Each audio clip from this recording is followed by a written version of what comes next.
Bonjour à tous. Donc, effectivement, il y aura 2 présentations sur l'éco-anxiété aujourd'hui. Je vais commencer et puis ensuite Hélène prendra le relais avec une vision, différente puisque, Hélène a une vraie formation en psychologie. Moi, je ne suis pas un vrai, psychologue, je fais des sciences comportementales et je me suis intéressé à l'éco-anxiété, sous un angle assez particulier. Donc, j'ai déjà commencé mon mon talk. Donc, effectivement, donc moi, je m'intéresse au changement de comportement dans le domaine de la santé, avec les liens avec l'atténuation et l'adaptation au changement climatique. Donc, je travaille beaucoup sur des questions de mobilité active, d'alimentation soutenable et de sommeil résilient en contexte de vagues de chaleur.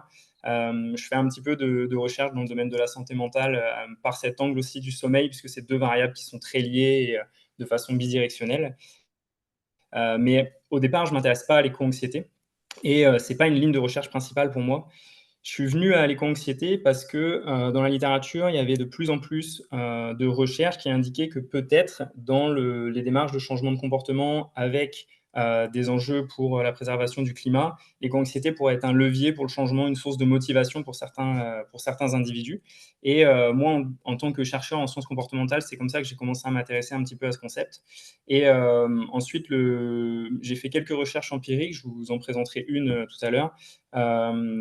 Et donc ça a été une opportunité en fait pour moi. On a décroché des financements pour, faire des recherches, post-Covid sur la santé mentale et puis j'ai essayé d'intégrer les questions d'éco-anxiété à ces recherches. Donc j'ai eu l'opportunité il y a quelques années, dans le cadre de mon précédent poste à l'Institut de santé globale de Barcelone, de collecter des données sur l'éco-anxiété que je vous présenterai.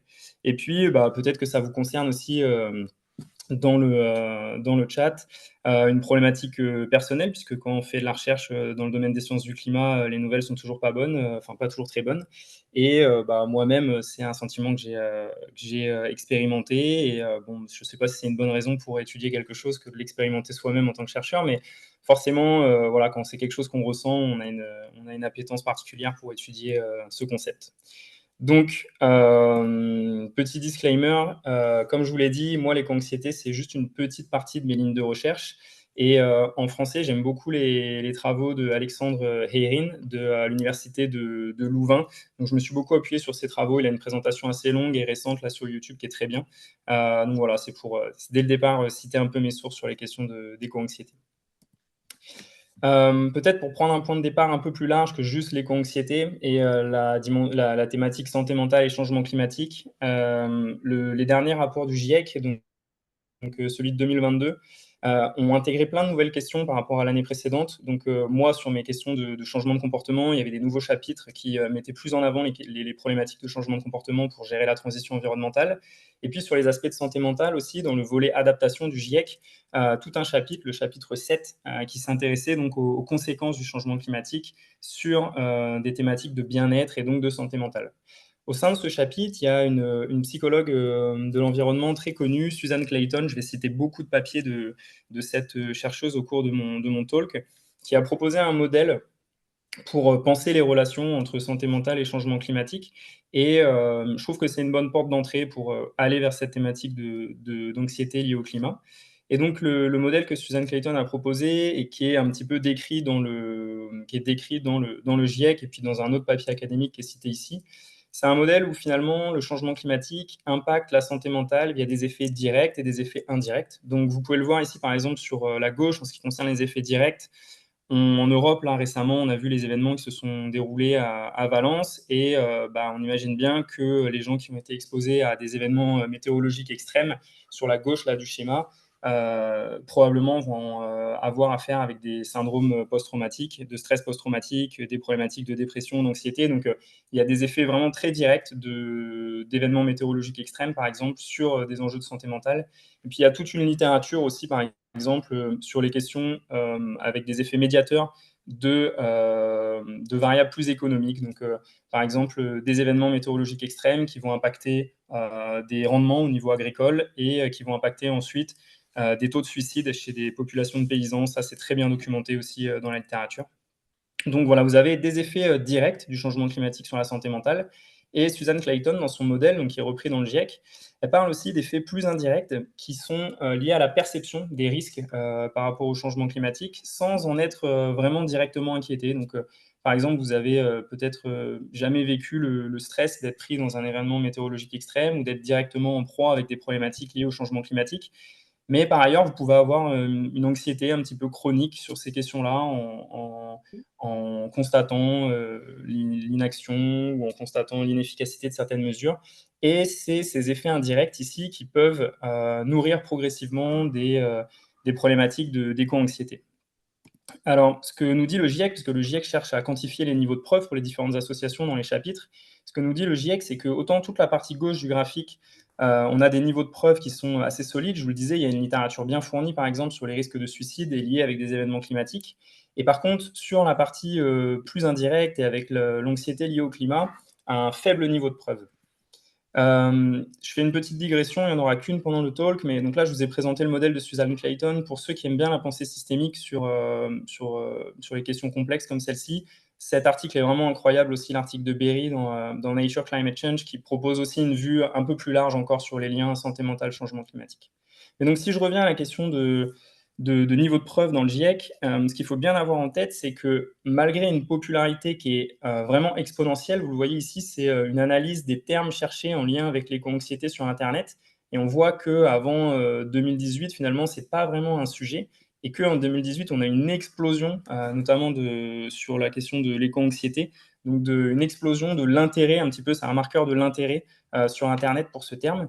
Et donc, on a une popularité hyper importante, mais finalement, très peu de publications scientifiques. Donc là, ça date un petit peu, 2022, il y en a certainement d'autres qui sont sortis, mais en 2022, on avait en gros 350 publications disponibles.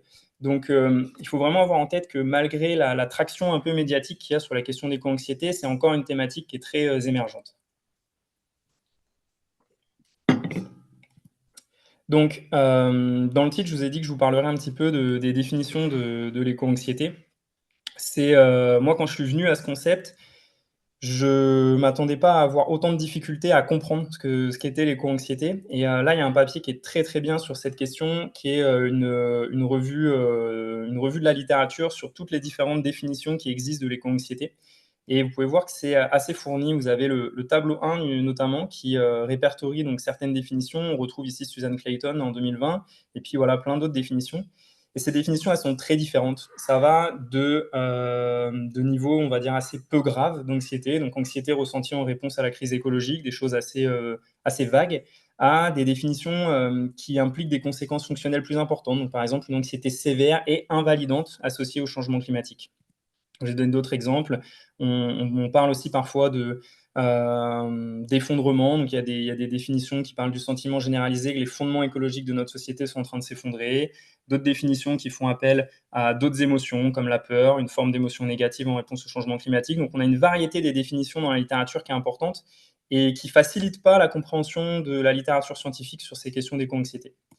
Donc, Susan Clayton, toujours la même, a publié un article qui fait assez référence en 2020, où elle propose d'homogénéiser un petit peu les définitions de l'éco-anxiété. Puis donc, elle propose la suivante: une anxiété associée aux conséquences actuelles et futures du changement climatique, du manque d'action à son égard et à l'incertitude quant aux conséquences anticipées. Ce qui est vraiment important dans la définition que propose Susan Clayton et qui est liée un petit peu à ce que je viens juste de vous montrer, c'est de bien réfléchir, de bien penser et d'être très au clair sur la présence ou l'absence de conséquences fonctionnelles à l'éco-anxiété. Donc là, je vous ai mis un gros bout de texte, mais que je vais vous lire parce que c'est vraiment important pour comprendre les différentes nuances en relation avec l'éco-anxiété dans la littérature. La question qui s'est très, très vite posée, quand on a vu un peu fleurir toutes ces différentes définitions, c'est: est-ce que l'anxiété climatique, l'éco-anxiété, c'est quelque chose de pathologique? Et donc, je vous lis ici le paragraphe. L'anxiété en soi n'indique pas nécessairement un problème de santé mentale. En réalité, elle peut remplir une fonction adaptative en tant qu'attitude tournée vers l'avenir, signalant l'approche d'une menace et motivant les individus à se préparer de manière appropriée. Donc, en gros, voilà, l'anxiété, d'un point de vue clinique, c'est pas forcément quelque chose qui ne s'accompagne pas de problématiques fonctionnel, c'est pas quelque chose qui est négatif. Ça nous permet de nous motiver, de nous alerter sur quelque chose et de motiver nos actions, de nous motiver à bouger. Donc elle rappelle qu'il est important d'éviter de pathologiser la réponse émotionnelle au changement climatique, mais que toutefois, l'anxiété peut devenir cliniquement significative lorsqu'elle devient difficile à contrôler et commence à interférer avec la capacité d'une personne à dormir, travailler ou socialiser. Donc là, on a vraiment on rentre dans des conséquences fonctionnelles de l'éco-anxiété qui viennent impacter notre vie quotidienne, notre sommeil, notre travail ou nos capacités à socialiser.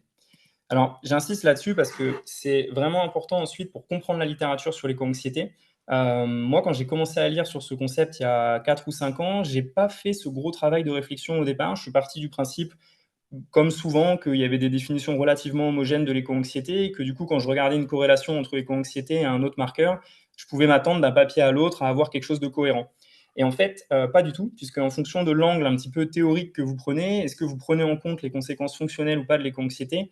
On a des mesures de ce concept qui sont très différentes. Donc c'est un problème qui est, je ne sais pas dans quelle mesure il y a des psychologues aujourd'hui ou des gens formés en psychologie, mais c'est un problème qui est commun en psychologie.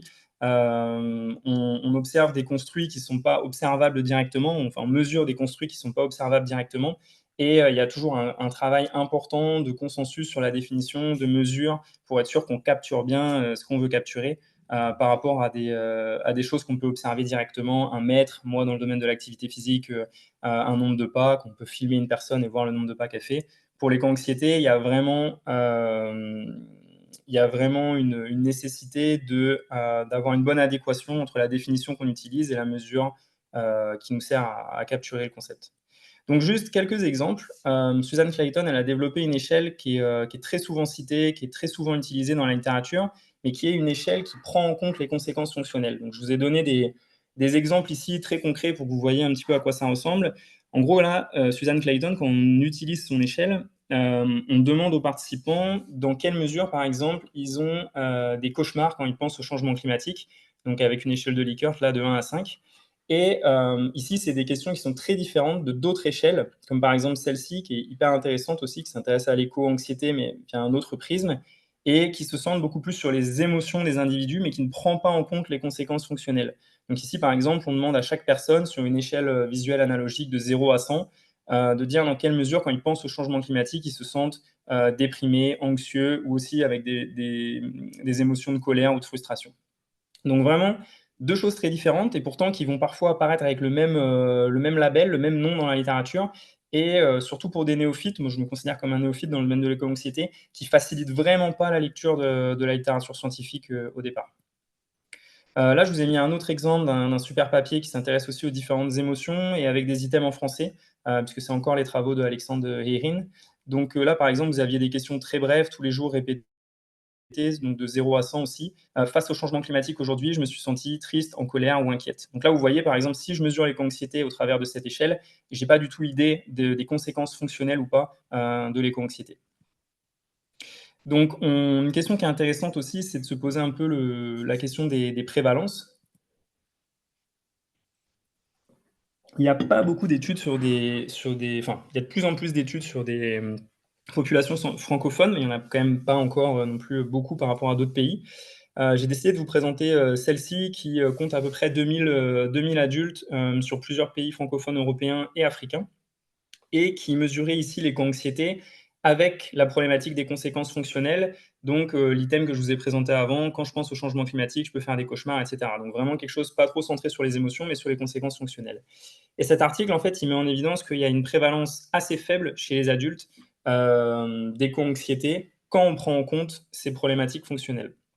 Ici, je vous ai mis une autre étude réalisée sur un bel échantillon en Angleterre où, ils mesuraient l'éco-anxiété, avec la même échelle, donc l'échelle développée par Susan Clayton et ils avaient aussi un item qui était plus centré vraiment sur les préoccupations, donc sans prendre en compte la symptomatologie, les conséquences fonctionnelles de l'anxiété et on voit que les prévalences sont différentes. Donc par exemple, dans cette étude, on avait 45 des adultes qui se considéraient comme, très inquiets ou extrêmement inquiets envers le changement climatique. Par contre, les scores moyens, quand on prenait en compte les conséquences fonctionnelles de l'éco-anxiété, donc dans quelle mesure ils font des cauchemars, ils ont du mal à sociabiliser, et cetera, étaient, plutôt bas. Donc, il indiquait finalement qu'il n'y avait pas une grosse problématique de conséquences fonctionnelles. Donc, c'est vraiment dans les prévalences 2 choses différentes. Est-ce qu'on parle de nos émotions par rapport au changement climatique? Et ici, la plupart des études qu'on observe, on a des scores qui sont assez hauts. Donc, dans la population, il y a vraiment des émotions plutôt négatives envers le changement climatique. Par contre, quand on regarde les conséquences fonctionnelles de ces émotions, c'est très différent. Alors là, ici, il y a un point qui est important, c'est que ces prévalences, elles sont très différentes chez les enfants. Il y a une étude, notamment dans le Lancet Planetary Health, qui montre sur un échantillon assez important de 10 000 enfants, dont certains enfants français, qu'il y a 45 de l'échantillon qui ont de l'éco-anxiété avec des impacts fonctionnels. Donc des difficultés à sociabiliser, à se projeter, vraiment des conséquences de l'éco-anxiété sur leur santé. On voit qu'il y a une différence entre les pays, par exemple, avec un niveau à 49%, donc vraiment élevé en Philippines, et un peu plus bas en France, on est à 18% sur des anxiétés assez extrêmes. Et donc on a des prévalences vraiment différentes chez les enfants. Une question du coup, qu'on s'est posée dans mon équipe, et où il y avait assez peu de littérature sur le sujet, c'était, la question des prédicteurs de l'éco-anxiété et notamment des déterminants environnementaux. Il y avait un premier papier que je vous ai montré juste avant, réalisé en Angleterre, qui avait testé, juste avec des mesures auto-rapportées et puis sur une étude transversale, si le fait de passer plus de temps dans des espaces verts ou d'être plus en lien avec la nature pouvait impacter l'éco-anxiété. Ils n'avaient pas trouvé de relation significative. Nous, on a décidé de réexaminer cette question avec des collègues de l'Institut de santé globale de Barcelone, donc notamment Mathilda van den Bosch et Joren Breukers. Donc, c'est un papier qui est en cours, donc je vous présente des résultats qui sont vraiment tout chauds. Je pense qu'écrire l'étude là, dans les prochaines semaines.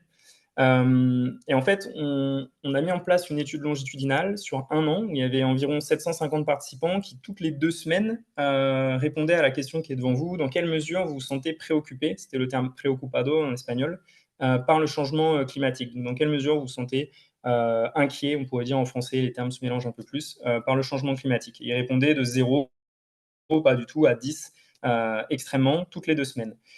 Et en fait, à chaque fois que les gens répondaient à cette question sur l'application, on avait un point GPS qui était déclenché. Et à Ice Global, il se trouve qu'on a une équipe de GIS, donc de traitement des signaux GPS très performante. Et du coup, on a recalculé sur la base des points GPS formulés.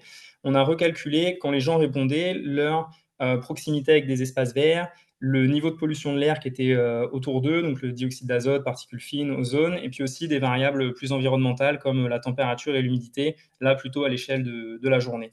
On utilisait deux mesures GPS pour caractériser les déterminants environnementaux, donc celles générées par l'application, et on avait aussi le code postal des gens pour essayer de caractériser euh, une exposition un peu plus chronique peut-être à la pollution ou aux espaces verts, au-delà de la simple position quand les gens répondaient à la question. Donc ici, pour vous présenter un petit peu l'échantillon, comme je vous l'ai dit, environ 750 participants, 6000 observations, puisque les participants répondaient aux questions toutes les 2 semaines pendant 1 an. Vous pouvez voir qu'on a un échantillon qui est assez âgé ici, plutôt qui penche de l'autre côté de la barre des 50 ans. Et une distribution relativement homogène sur la préoccupation envers le changement climatique, mais avec quand même des prévalences importantes sur 5, 6, 7, donc des niveaux quand même moyens plus de préoccupation par rapport au changement climatique. Alors, je rentre direct dans le dur un petit peu pour vous expliquer. On a conduit plein de modèles différents pour essayer d'estimer les relations entre ces déterminants environnementaux et les problématiques d'éco-anxiété, et on a pris en compte plein de choses dans le modèle. Donc, ici, par exemple, vous avez dans quelle mesure l'éco-anxiété, donc mesurée avec l'application, est prédite par la température moyenne pour la journée. On s'est aussi aperçu que dans notre échantillon, il y avait des effets de genre, avec une éco-anxiété qui pouvait être un petit peu plus importante chez les femmes par rapport aux hommes. Donc, on a pris en compte le genre dans notre modèle.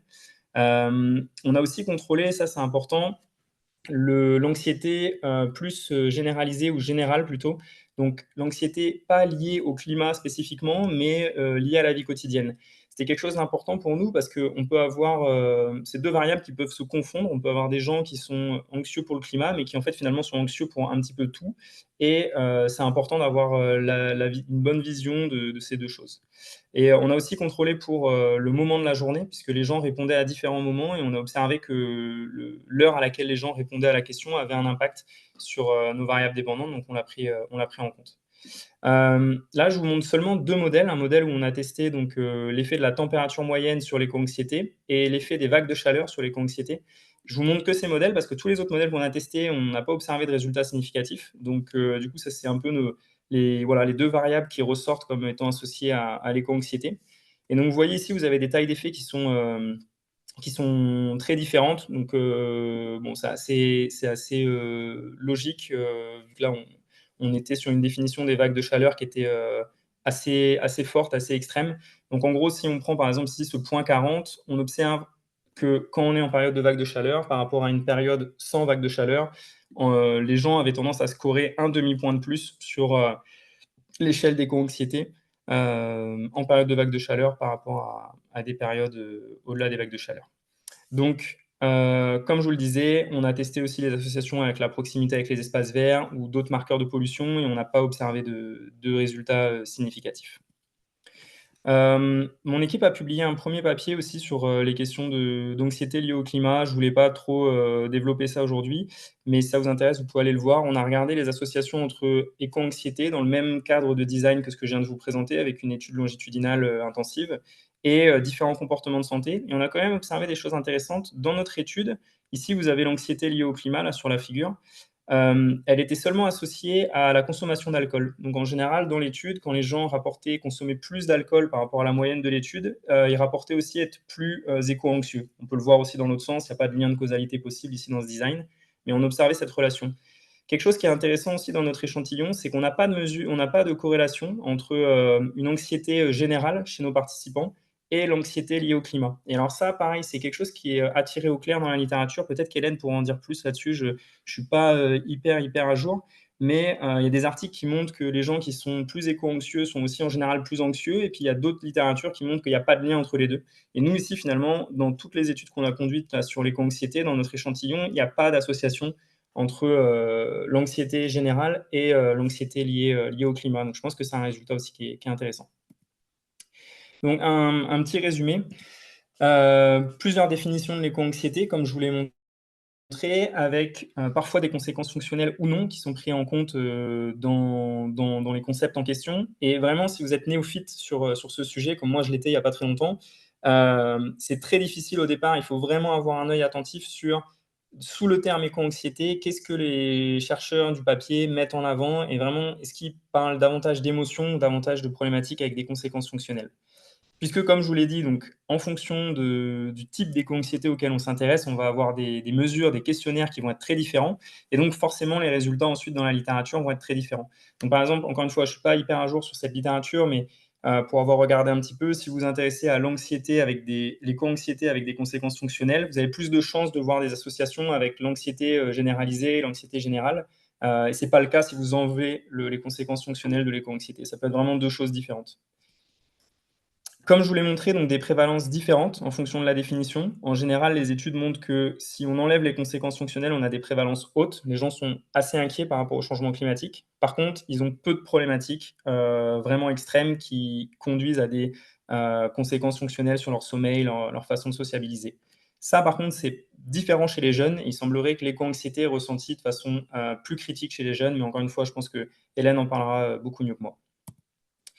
Donc là, juste un cas, il y a énormément de choses à étudier sur les questions d'éco-anxiété, mais du coup, donc, nous, l'étude que je vous ai présentée, à ma connaissance, c'est une des premières et puis une des plus précises sur les questions de, voilà, de GPS, de caractérisation assez fine, de l'environnement et de la question d'éco-anxiété. Et nous, dans notre échantillon barcelonais, c'est pas trop étonnant non plus, on observe des liens entre la chaleur et l'éco-anxiété qui sont, au-delà de la question, théorique de finalement quelles sont les sources de l'éco-anxiété, qui sont selon moi assez intéressantes aussi puisqu'elles pourraient nous amener finalement à penser des interventions pour, limiter l'éco-anxiété ou pour intervenir, se servir de l'éco-anxiété comme un levier, peut-être dans des contextes environnementaux qui déjà poussent un petit peu cette variable. Donc voilà, il y a peut-être une notion de timing quand on s'intéresse à l'éco-anxiété qui est importante, de saison et de température. Et voilà, écoutez, je vous remercie, pour votre attention. Vous pouvez retrouver mes travaux sur mon site et vous avez mon contact ici.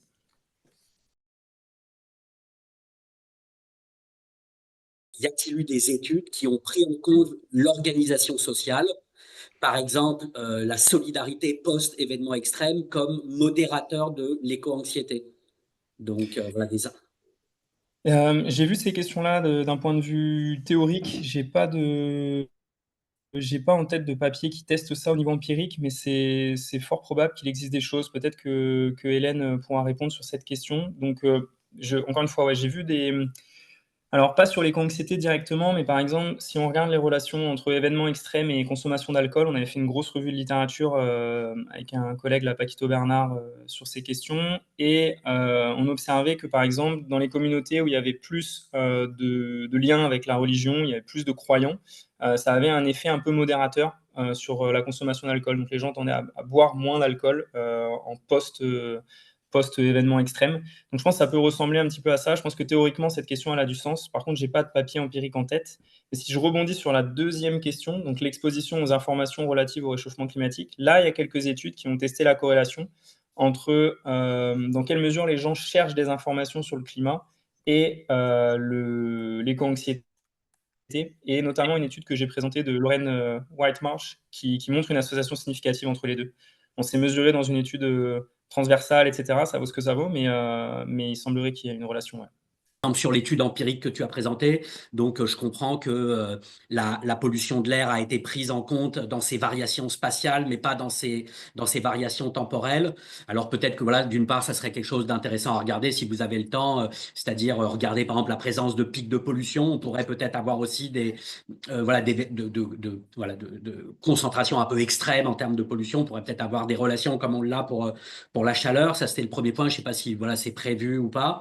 Et puis, sinon, alors j'ai bien compris, ça c'est intéressant, la relation entre l'anxiété générale et l'éco-anxiété qui varie selon que on tienne compte des conséquences fonctionnelles dans la mesure de l'éco-anxiété. Mais du coup, là, voilà, dans l'étude, tu as pris ça en compte comme l'anxiété générale comme un facteur d'ajustement général. Et puis, peut-être que ça pourrait être aussi intéressant de regarder ça comme un facteur modificateur, c'est-à-dire justement ces effets des variables environnementales sur la survenue de l'éco-anxiété pourraient justement être assez différentes chez des gens qui ont un profil marqué par l'anxiété générale ou non. Tu vois, une modification d'effet. Je sais pas Ouais, si. ouais. Bonne remarque. Bah, alors pour revenir sur les pics de pollution, effectivement, on voit que la taille d'effet, elle est beaucoup plus évidente sur, les vagues de chaleur par rapport à la température prise en température moyenne. Donc je pense que pour les pics de pollution, on pourrait peut-être observer quelque chose de similaire. C'est une bonne remarque, Basile. Et oui, oui, pour les interactions entre anxiété générale, éco-anxiété, il y a énormément de choses à faire. Encore une fois, j'ai pas regardé la littérature récemment, peut-être que Hélène pourra commenter là-dessus, mais je serais très curieux de voir une méta-analyse des relations entre anxiété générale et éco-anxiété, et surtout des analyses de modération pour voir dans quel contexte ces 2 construits sont associés et dans quel contexte ils ne le sont pas. Je pense qu'on ne sait pas très bien encore pour l'instant. Ne croyez-vous pas que la manière dont les problématiques climatiques sont présentées dans l'éducation à tous les niveaux pousse à l'éco-anxiété? Donc, peut-être est-ce qu'on fait bien les choses aussi dans la façon dont on éduque, dont on. Voilà. Alors, je n'ai pas d'avis pertinent là-dessus, dans la mesure où je donnerai juste mon avis sans connaître la littérature sur la question, sans connaître ce qui est fait exactement. Ce que je peux dire, par contre, c'est que en psychologie de la santé, donc on s'intéresse plutôt au comportement de santé, il y a vraiment une littérature très, très forte, très importante, un gros niveau de preuve sur le lien entre la peur et le fait de changer ses comportements de santé. Donc, par exemple, vous avez un diagnostic et on vous dit qu'il faut absolument que vous fassiez de l'activité physique. Et on sait qu'il n'y a pas d'association entre la peur et le fait de changer ses comportements de santé, sauf dans certains cas précis où en même temps on donne des solutions aux gens. On augmente un concept en psychologie qui est l'auto-efficacité, où on leur donne confiance dans la possibilité d'agir. Et je crois que ça n'a pas été très bien démontré, encore une fois, Hélène en parlera mieux que moi, ça n'a pas été très bien démontré dans le cas de l'éco-anxiété, mais je pense que c'est un petit peu la même chose, c'est que finalement, quand on induit, c'est pas négatif en soi d'induire une anxiété, ça peut être un moteur de changement. Par contre, il faut que ça s'accompagne de certaines solutions, d'un certain accompagnement. Il faut donner l'opportunité aussi aux gens d'entrer dans l'action. Et je... Est-ce que les personnes les plus en contact avec la nature, alors attendez, la question est partie du coup, parce qu'il y en a une Ouais, nouvelle. sont plus ou moins anxieuses. Ouais. Bah, Et la réponse alors, aussi. il y a beaucoup de littérature qui montre que plus on est en contact avec la nature, en règle générale, meilleure est notre santé mentale. Il y a quelques études qui contredisent ça dans des contextes particuliers. Par exemple, il y a des études sur la déforestation, donc des gens qui vivent dans des endroits qui ont été déforestés très rapidement, qui peuvent avoir des conséquences négatives. Mais en règle générale, plus on est exposé à la nature, meilleure est notre santé mentale. Et par contre, les mécanismes sont très mal étudiés. Dans la littérature, il y a vraiment peu de papiers qui étudient bien les effets médiateurs de pourquoi est-ce que la nature a un impact sur la santé mentale. Nous, on avait regardé un petit peu la question de l'activité physique. Parfois, il y a un lien aussi, en général, quand on est dans un environnement naturel, on pratique plus d'activité physique et par contre, les relations activité physique, santé mentale sont très bien démontrées. Donc, ouais. Et pour l'éco-anxiété, pardon, très peu de choses, très, très peu de choses. Donc nous, on n'a pas observé d'effet, mais peut-être qu'en le caractérisant différemment, on pourrait voir autre chose. On a une belle question là sur est-ce que l'éco-anxiété est aussi plus présente dans les milieux et au moment où les questions écologiques sont plus dans la tendance. Et on voit qu'on pourrait corréler, par exemple, c'est avec des recherches sur Google sur tel ou tel truc, voilà, des tendances comme ça, des fluctuations au cours de l'année, corréler ça avec les réponses que tu as dans ton. Bah, probablement, finalement, nous, c'est un petit peu ce qu'on observe puisque les événements météorologiques extrêmes qui touchent le plus, la Catalogne, vont être, des questions de sécheresse et des questions de température élevée, de vagues de chaleur, donc qui arrivent en été. Et les résultats que nous, on montre, c'est que finalement, il y a un effet, saisonnier de l'éco-anxiété.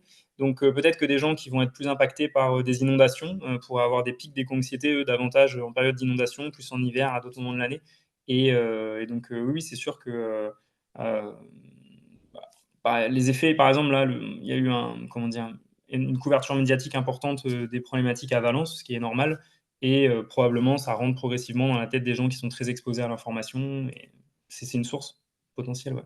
Encore une fois, phénomène émergent, très peu de preuves empiriques, donc je prends des pincettes, mais ça a beaucoup de sens, c'est sûr. Je pense que c'est très intéressant de s'intéresser aussi aux émotions qui sont liées à l'éco-anxiété, donc ça peut être pas seulement de l'anxiété, mais ça peut être de la peur, de la colère, de la frustration, et cetera, et sans prendre en compte forcément les problématiques, de conséquences fonctionnelles, parce que comme on l'a vu, elles sont pas très prévalentes. On peut avoir des gens qui sont, anxieux par rapport au climat, mais qui n'ont pas de conséquences fonctionnelles, donc c'est important d'étudier les 2 volets. Mais voilà, je pense que c'est 2 choses qui sont quand même très différentes, et je crois, quand on commence à lire la littérature sur cette question, c'est pas forcément évident dès le début.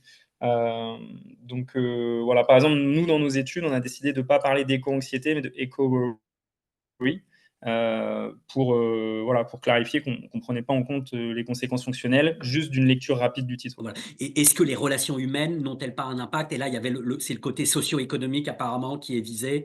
Voilà, la dimension socio-économique. C'est vrai que c'est quand Bah, même très. ouais, c'est intéressant dans l'étude que je vous ai montrée de Alexandre Heerin, qui prend 2000 adultes, donc sur plusieurs pays africains et en Europe, donc Belgique, France, Luxembourg, Suisse, je crois. Ils observaient pas d'effet du statut socio-économique, et ils observaient pas d'effet du genre, ils observaient même pas d'effet de différence entre les pays. Vraiment, ce qui a l'air d'être évident dans la littérature, c'est l'âge et donc la présence de symptômes plus élevés chez les jeunes et chez les enfants. Par contre, voilà, vous trouverez peut-être des études individuelles qui montrent des effets du statut socio-économique, mais ça semble, à ma connaissance, c'est pas quelque chose qui est très clair. Excusez-moi, ma question a été très mal posée. Je voulais dire des relations humaines riches, c'est-à-dire nombreuses et très nourries. Ah, Et voilà.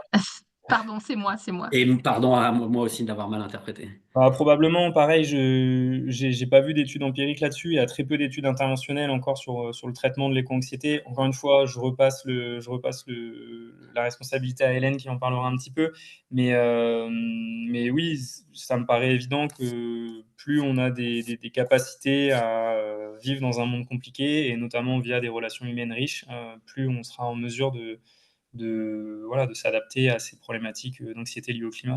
Ça me semble cohérent, mais j'ai pas d'études empiriques en tête. Y a-t-il des études sur le fait que l'éco-anxiété diminue dans les zones où des politiques publiques écologistes sont déployées versus des zones où l'éco-anxiété augmenterait en cas de politique climaticide et la personne pense aux conséquences de Trump élu, des politiques climato-sceptiques. Intéressant, voilà. Ouais, Variation en fonction. c'est une très bonne idée. C'est une très bonne idée. Je pense pas qu'il y ait d'études là-dessus, et puis ça présupposerait d'avoir, encore une fois, c'est un phénomène émergent. Je sais qu'en Angleterre, il me semble qu'ils ont intégré des questions liées à l'éco-anxiété dans leurs mesures annuelles de plein d'autres questions à la population. Et donc, du coup, en fait, pour tester ce genre de questions très intéressantes, on aurait besoin voilà, d'une cohorte mesurée avec du longitudinal, de l'hétérogénéité entre là où les gens habitent, etc. Enfin, il faudrait un jeu de données incroyable pour tester ça, qui n'existe pas à ma connaissance, mais c'est sûr que c'est intéressant. Moi, je suis doctorante en fin de doctorat. Normalement, si tout va bien, je vais soutenir ma thèse en mars. Et je travaille donc sur le domaine de l'éco-anxiété et dans quelle mesure des facteurs psychologiques peuvent déterminer le niveau d'éco-anxiété. Je suis par ailleurs psychologue clinicienne. J'accueille des patients éco-anxieux. J'accueille notamment des patients éco-anxieux en groupe de parole et en groupe thérapeutique.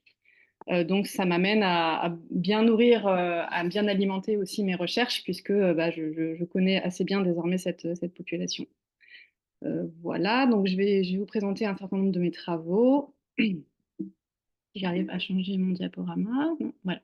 Alors, je voudrais déjà commencer par dire que l'éco-anxiété, alors j'espère qu'on est tous d'accord là-dessus, sur le fait que l'éco-anxiété est une anxiété qui est rationnelle, dans le sens où la situation est quand même grave, hein, c'est le GIEC qui nous le dit, c'est un certain nombre de zones de notre pays, enfin du monde entier, qui vont devenir inhabitables dans un futur proche, avec des conséquences un peu dramatiques, notamment dans certains pays que Guillaume a évoqués. Hein. Si c'est pas étonnant si les niveaux d'éco-anxiété sont beaucoup plus importants dans les Philippines ou dans les Indes, ou en Inde, pardon, parce que les Philippines sont très, très soumises aux aléas climatiques extrêmes avec les typhons, et puis l'Inde va avoir une grande partie de son territoire qui va devenir très, très prochainement inhabitable. Je ne sais pas si vous entendiez, mais on risque en 2024 d'atteindre les fameux 1,5 degré de réchauffement par rapport à la période pré-industrielle. Donc on est quand même sur des niveaux d'accélération qui sont assez dramatiques. Voilà, je ne vais pas en dire plus, mais l'éco-anxiété est quand même une anxiété qui est tout à fait rationnelle. Alors, moi, ce que j'ai fait dans le cadre de mes études, c'est j'ai commencé en fait il y a à peu près 6 ans maintenant à travailler sur le domaine de l'éco-anxiété. Je vais mettre mon chronomètre parce que du coup, je ne peux pas chronométrer. Voilà, je n'aurais pas dépassé le temps imparti. Donc, j'ai commencé à travailler avec des personnes qui se qualifiaient elles-mêmes de personnes éco-anxieuses. Et j'ai été les interroger tout bêtement. Hein. Bon, ça pouvait m'aider aussi le fait d'être moi-même éco-anxieuse, donc ça me permettait aussi de comprendre un peu comment ils fonctionnaient. Et j'ai interrogé ces personnes, j'ai réalisé une étude qualitative et puis j'ai fait la fameuse analyse thématique de contenu qui permettait voilà, d'identifier les récurrences dans les discours des personnes. Et j'ai identifié un certain nombre de signes cliniques qui pouvaient être associés à l'éco-anxiété. Et je les ai répartis dans 3 grandes dimensions. Alors la première grande dimension, Guillaume en a un peu parlé, ce sont toutes les manifestations émotionnelles, donc associées à l'éco-anxiété. Donc il y a là-dedans évidemment de l'anxiété, mais il y a aussi de la culpabilité, il y a aussi de la tristesse, il y a aussi parfois de la colère. Et donc ces manifestations émotionnelles sont accompagnées des aléas physiques associés, comme des difficultés, Guillaume en a aussi parlé, à dormir, des difficultés parfois d'appétit, voilà. C'est toutes les répercussions un petit peu fonctionnelles, les difficultés à se concentrer.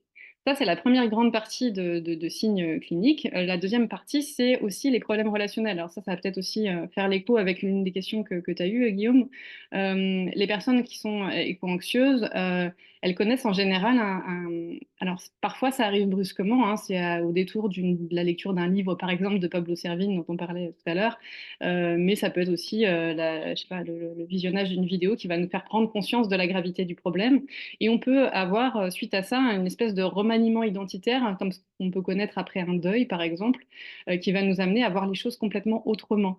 Et donc à ne plus comprendre pourquoi le monde marche comme il est, pourquoi on est tous des esclaves de la consommation. Et il peut y avoir des nouvelles valeurs qui vont se décider chez les personnes et qui peuvent entrer complètement en confrontation avec les valeurs des personnes qui le côtoient. Donc ça peut être des amis, mais ça peut être aussi à l'intérieur de la famille. On peut avoir des jeunes qui n'arrivent plus à comprendre le fonctionnement de leurs parents, donc avec une espèce d'inversion générationnelle potentiellement problématique. Ça peut être aussi une histoire entre conjoints. Mon conjoint continue à vouloir partir en avion pendant toutes les vacances et à vouloir manger de la viande à tous les repas, alors que moi je ne peux plus comprendre ça. Et donc il peut y avoir une grosse conflictualité également qui peut se présenter dans le domaine professionnel, puisque on peut avoir un travail qui n'est plus du tout en lien avec ses valeurs écologiques et on ne se retrouve plus dans notre activité professionnelle, on n'y voit plus de sens. Et il peut y avoir des désirs de bifurcation qui peuvent aussi être compliqués à vivre au quotidien. Et la dernière dimension, la grande dimension qui apparaît, c'est une espèce d'obsession pour l'écologie. Quand on devient éco-anxieux, on va avoir tendance à vouloir passer à l'action, à vouloir s'alimenter de plein d'informations pour mieux comprendre le sujet. Et avec le problème qui est associé à ça, en psychologie, on le connaît bien, c'est la création de cercles vicieux, c'est-à-dire que plus on va prendre connaissance de nouvelles informations sur le sujet, et bien plus ça va nous stresser parce qu'en général, ces informations-là, elles ne sont pas forcément très positives, elles sont plutôt toujours assez désespérantes. Donc, on va alimenter un niveau d'anxiété qui va avoir tendance à s'accroître sur la durée. Alors, j'ai moi-même commis hein, mon échelle de mesure de l'éco-anxiété. À ma décharge, c'était avant que n'existent la plupart des échelles que tu as mentionnées, Guillaume, sauf évidemment celle de Suzanne Clayton, qui de toute façon est en avance sur tout le monde, puisqu'elle a commencé ses travaux sur l'éco-anxiété bien avant tout le monde. Donc l'échelle de mesure que j'ai créée, elle a plutôt vocation à servir aux psychologues et à permettre d'évaluer dans quelle mesure l'éco-anxiété de la personne va être associée plutôt à des difficultés émotionnelles ou à des répercussions fonctionnelles dans la vie de tous les jours, plutôt à des difficultés relationnelles, parce que c'est vraiment quelque chose qui revient très souvent dans le discours des personnes éco-anxieuses, ou plutôt une espèce de boulimie d'informations qui va amener la personne à plus pouvoir fonctionner correctement au quotidien. Alors, je ne vais pas revenir très longtemps sur la question de est-ce pathologique ou n'est-ce pas pathologique. Euh, En fait, il y a effectivement les répercussions fonctionnelles qui sont importantes, celles dont tu parlais, Guillaume, hein, c'est-à-dire dans quelle mesure l'éco-anxiété va m'empêcher de fonctionner bien au quotidien.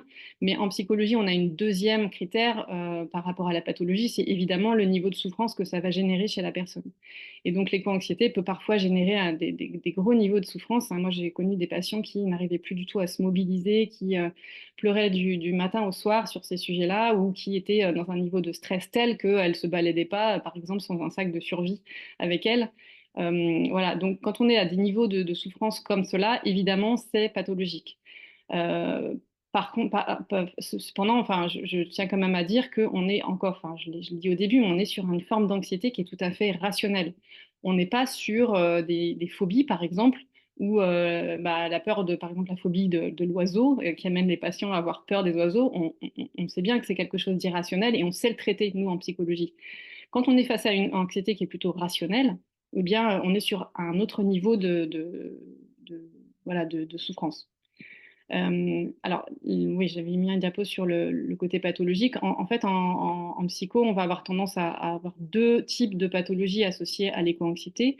La première, c'est l'éco-paralysie, ce qu'on appelle l'éco-paralysie, parce qu'on a tendance à mettre des échos devant tous les mots maintenant, qui est un peu associée au sentiment d'impuissance, associé au fait que, de toute façon, quoi que je fasse, je ne vais pas sauver la planète à moi tout seul. Et donc, quand on a cette espèce de sentiment d'impuissance qui peut être associé à des états dépressifs, on va avoir tendance à se replier sur soi, à être dans des stratégies d'évitement, à plus vouloir sortir pour pas voir, par exemple, les fils de bagnole ininterrompus sur le périph' qui vont nous rappeler l'effondrement à venir. Et donc, on va avoir des formes plutôt dépressives d'éco-anxiété. Et à l'inverse, de l'autre côté de ce continuum, on a plutôt des formes d'éco-anxiété qui vont nous pousser à agir de façon très, très forte.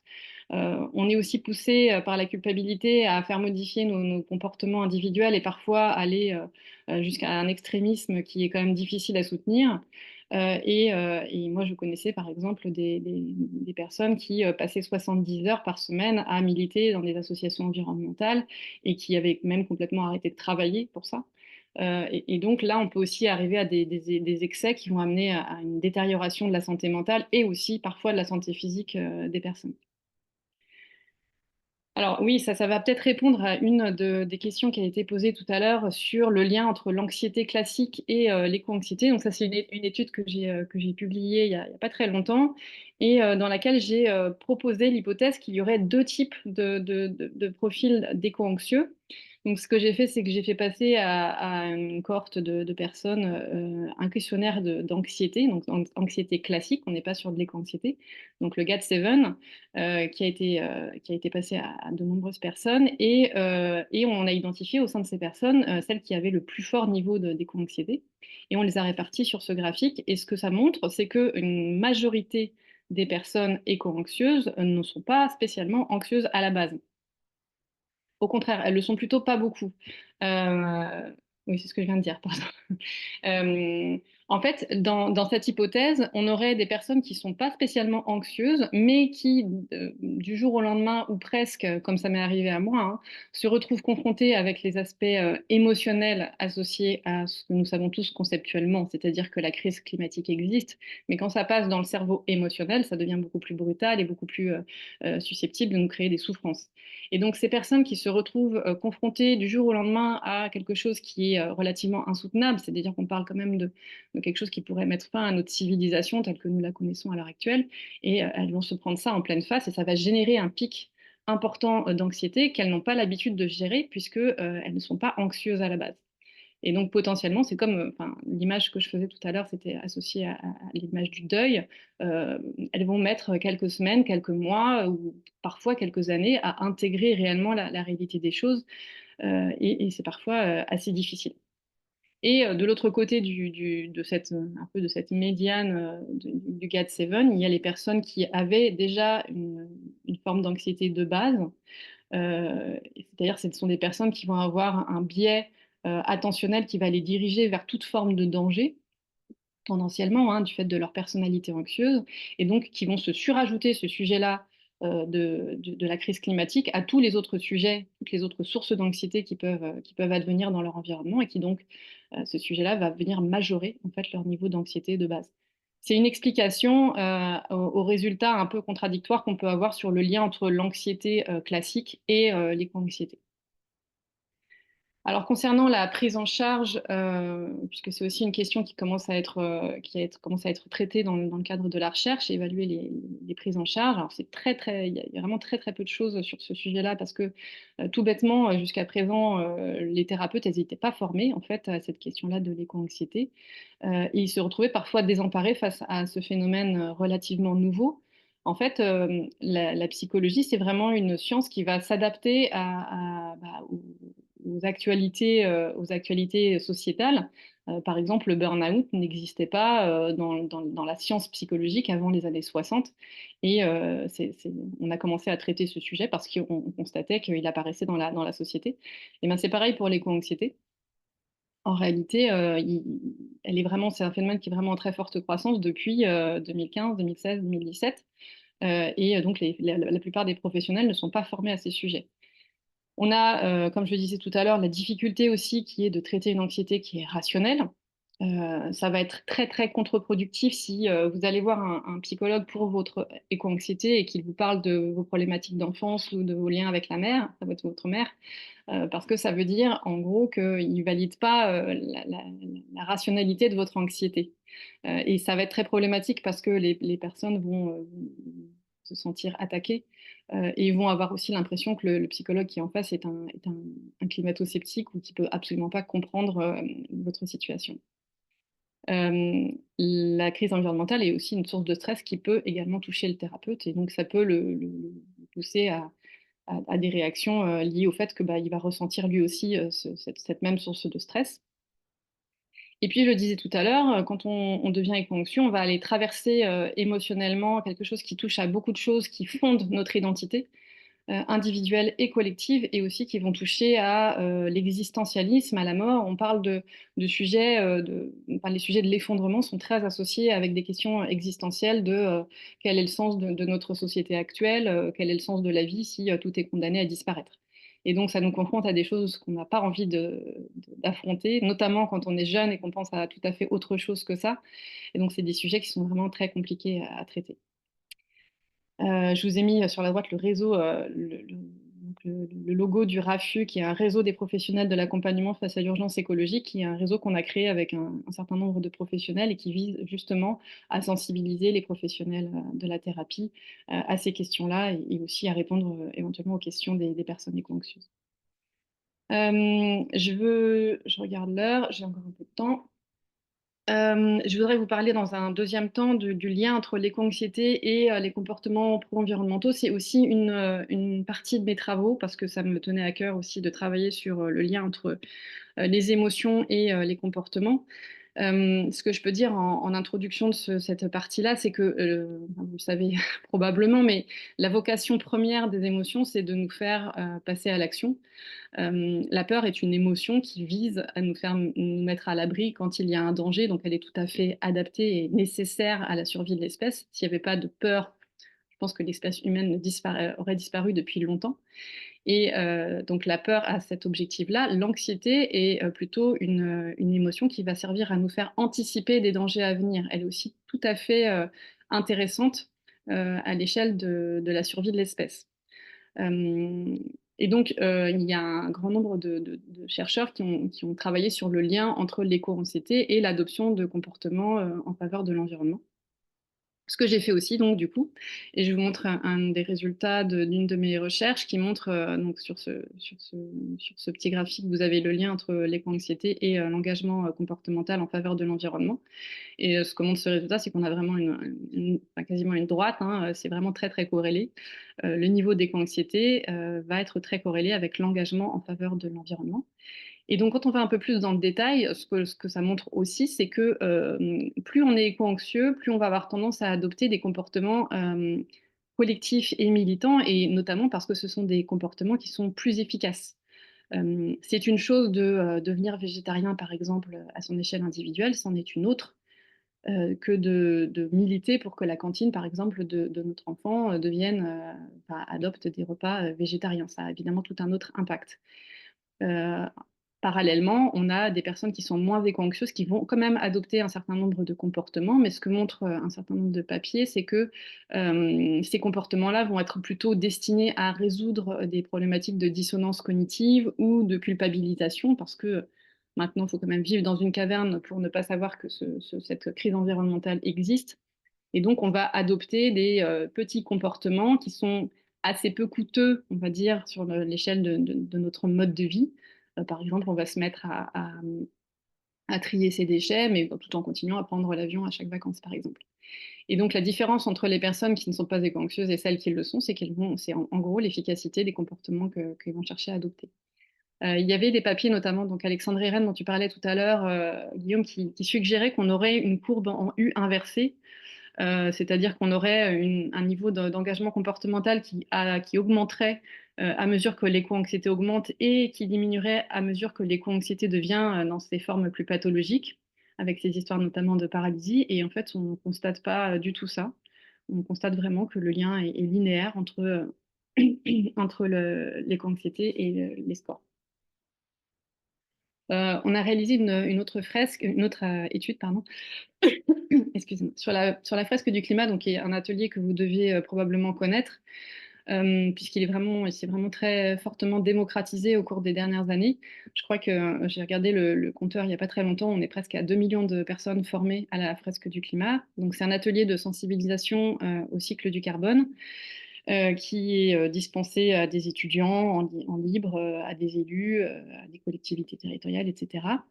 Et l'usage de cet atelier, ce qu'on voulait regarder, c'était dans quelle mesure ces ateliers donc, allaient générer de l'éco-anxiété et dans quelle mesure ça allait avoir un impact sur les comportements des participants à ces ateliers. Donc on a suivi une cohorte d'environ 500 participants et on les a comparés à un groupe contrôle qui, lui, ne participait pas à d'ateliers de la fresque du climat.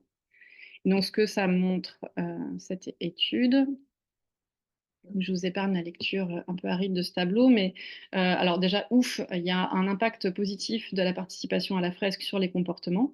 Donc, on a suivi les participants pendant 3 mois. Enfin, en vrai, on les a suivis pendant 6 mois, mais il y avait trop de mortalité expérimentale à 6 mois, donc on s'est contenté des résultats sur 3 mois. Et ce que montrent ces résultats, c'est que l'évolution comportementale, elle est prédite fortement par l'évolution du niveau d'éco-anxiété 1 mois après l'atelier. C'est-à-dire plus les participants avaient une augmentation de leur niveau d'éco-anxiété après l'atelier, plus ils avaient fait concéder d'efforts en faveur de l'environnement dans leur comportement de tous les jours.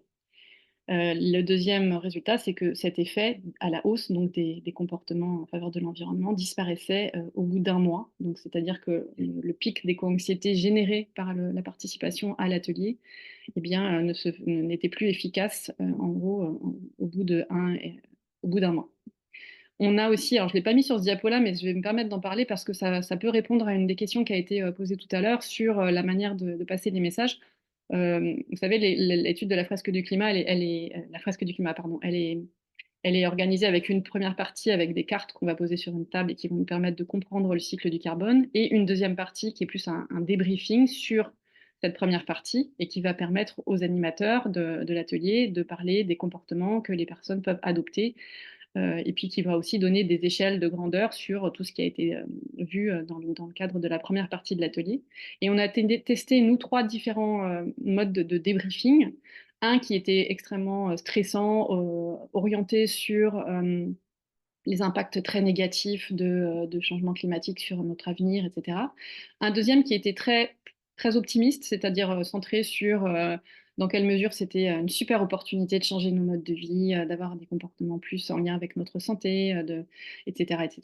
Et un troisième débriefing qui était très stressant et après très positif. Donc on a voulu étudier ça. Et ce qui s'avère, c'est que l'atelier stressant, donc le débriefing stressant, n'a pas de résultats différents de celui du groupe contrôle, ce qui est un peu contre-intuitif. Et qu'en fait, l'atelier qui marche le mieux, c'est celui où il y a d'abord un message stressant et ensuite un message optimiste.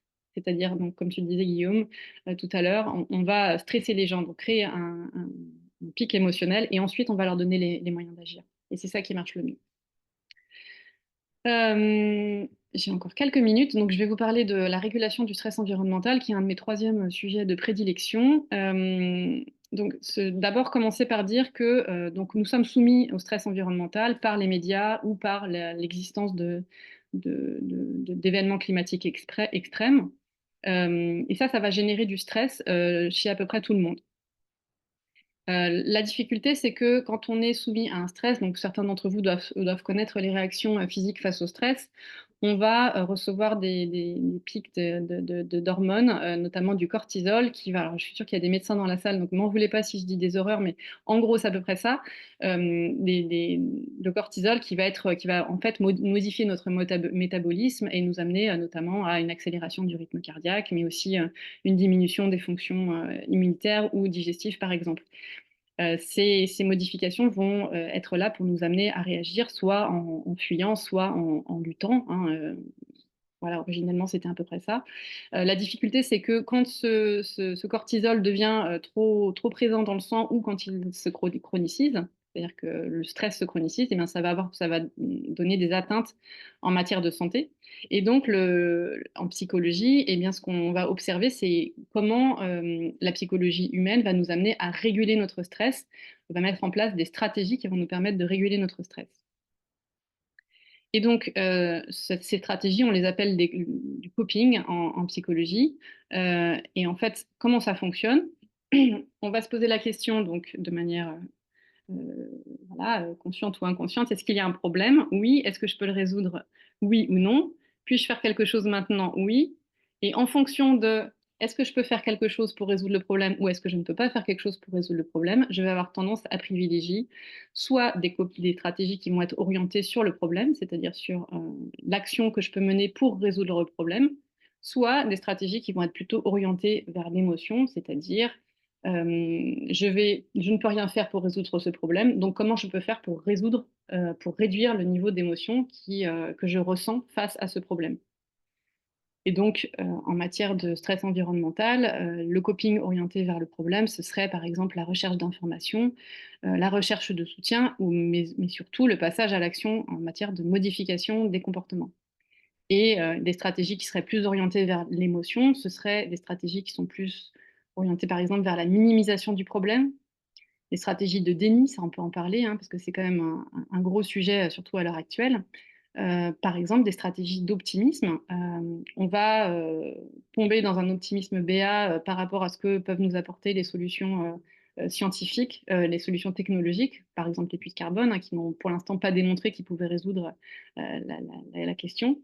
Mais aussi, on va faire appel à des stratégies qui sont pas du tout, qui sont pas forcément évidentes comme ça, mais de la distraction, de l'usage d'alcool. On va aller regarder des séries, voilà. Et vous voyez que dans la situation du stress environnemental, comme on est face à un problème qui nous semble à l'échelle individuelle fortement incontrôlable, eh bien, on va avoir tendance, malheureusement, la psychologie humaine nous conduit à privilégier des stratégies de coping qui sont orientées sur l'émotion plutôt que des stratégies qui sont orientées sur le problème. Et donc ça, j'ai étudié aussi cette question-là dans le cadre, alors je vous ai mis des petits dessins pour rendre le truc un peu moins pathétique, mais des analyses en réseau avec des recherches de clusters, j'ai identifié effectivement 3 types de stratégies qui étaient relativement groupées. La première serait une stratégie, donc le cluster 1, tournée vers le positivisme, c'est-à-dire l'optimisme BA, le déni et l'humour. Un deuxième type de stratégie qui sera plutôt des stratégies orientées vers l'expression des émotions négatives, l'évitement, l'autoblâme, la culpabilisation, toutes ces stratégies-là. Et puis la dernière stratégie qui est beaucoup plus engagée en faveur de l'environnement, la recherche de soutien social, et aussi une stratégie qui est extrêmement utile et vraiment à favoriser chez les personnes qui souffrent d'éco-anxiété, qui est la recherche de sens. Dans quelle mesure je peux trouver un sens à ma vie et en lien avec mes nouvelles valeurs en passant à l'action. Dans quelle mesure la spiritualité, donc les réflexions existentielles peuvent m'aider à trouver du réconfort et aussi dans quelle mesure je peux trouver du réconfort auprès des autres personnes qui pensent comme moi et qui agissent aussi en faveur de l'environnement. Un dernier petit point et j'arrête là, promis. Ça m'intéressait aussi alors de comprendre ce qui se passait au niveau sociétal. Donc ça aussi, je pense que ça fait écho à une des questions tout à l'heure. Alors, sur la question qui portait sur savoir si dans les territoires pardon, je vais m'embrouiller. La question est de savoir que va générer le stress environnemental à l'échelle d'une société. Et donc, ce n'est pas une étude qui a été menée en vrai, parce qu'effectivement, il faudrait des cohortes et une méthodologie qui serait très compliquée à mettre en œuvre. Mais il y a cette étude de Kapler et Jaeger qui a été menée en 2020 et qui utilise en fait l'intelligence artificielle pour modéliser des fonctionnements au sein d'une population. Et donc, ils ont modélisé une population à peu près habituelle avec d'un côté les sceptiques, hein, ceux qui sont, on va dire, dans une forme de déni, les climato-sceptiques en gros, hein, qui constituent une partie de la population. Et puis de l'autre côté, vous avez plutôt les anxieux. Et à l'intérieur, vous avez le ventre mou de cette société.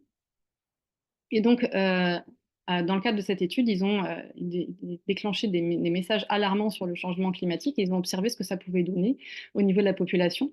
Et le résultat, c'est que ces messages alarmants vont effectivement conduire à une augmentation de la population des personnes anxieuses qui vont de ce fait augmenter les comportements en faveur de l'environnement, en faveur de la préservation de l'environnement. Mais ça va aussi déclencher une augmentation de la quantité de personnes sceptiques, des personnes qui vont préférer privilégier donc une stratégie de régulation orientée vers le déni. Et ces personnes-là qui, en général, se font relativement bien entendre dans les réseaux sociaux, par exemple, vont amener une certaine partie de ce ventre mou vers eux et à eux seuls vont réussir à annuler les efforts supplémentaires consentis par les personnes anxieuses.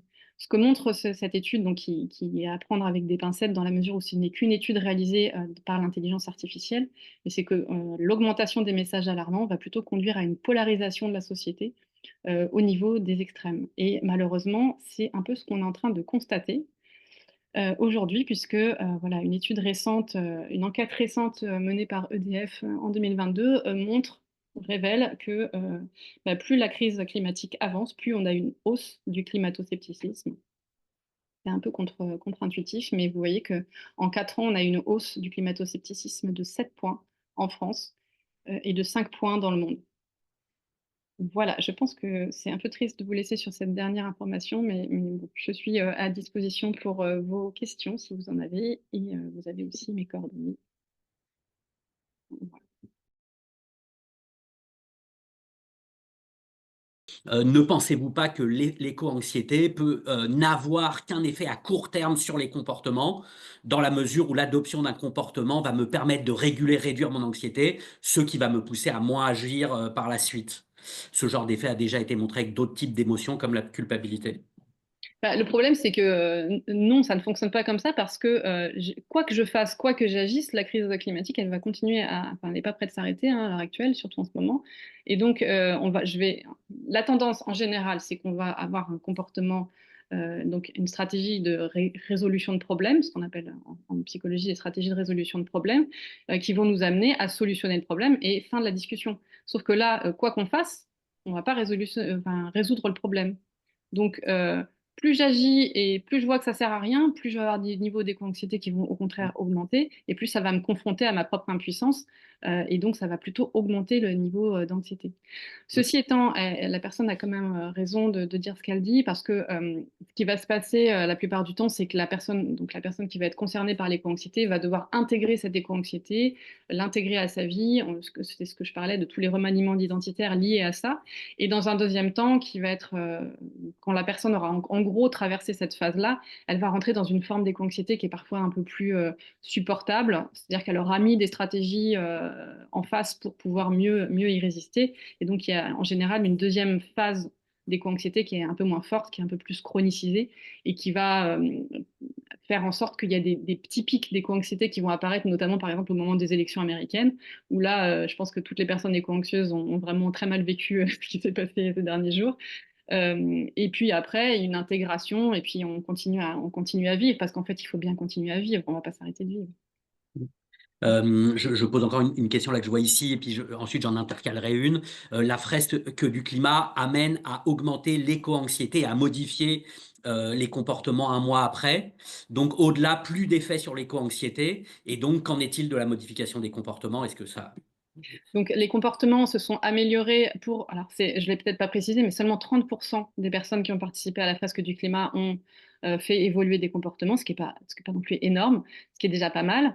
Effectivement, ce que disent les recherches sur ce sujet-là, c'est que on va générer un pic d'éco-anxiété avec la fresque du climat, les personnes vont changer, mais après, en fait, l'émotion se dissout dans la vie quotidienne et on va passer à autre chose. Et ce qu'il faudrait, en fait, c'est l'objet de toutes les campagnes de communication de façon générale, c'est revenir régulièrement avec des messages pour que les personnes poursuivent leurs efforts. Et donc, les efforts qui ont été consentis le premier mois, alors la bonne nouvelle quand même, c'est qu'ils restent.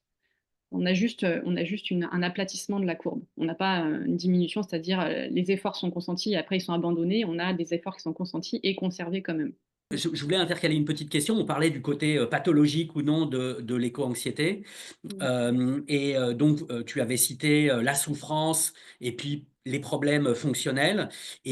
Enfin, je me demandais s'il y avait quand même pas, on pouvait pas quand même invoquer le côté irrationnel, une irruption de l'irrationalité, parce que tu dis que c'est une anxiété rationnelle, mais quand même, quand la personne, par exemple, que tu évoquais, se balade avec un kit de survie, tu vois, là, je me demandais si, voilà, on peut pas aussi, là, il y a quand même une forme d'irrationalité qui surgit, parce que le kit de survie n'est a priori pas quand même, ne lui était pas nécessaire objectivement.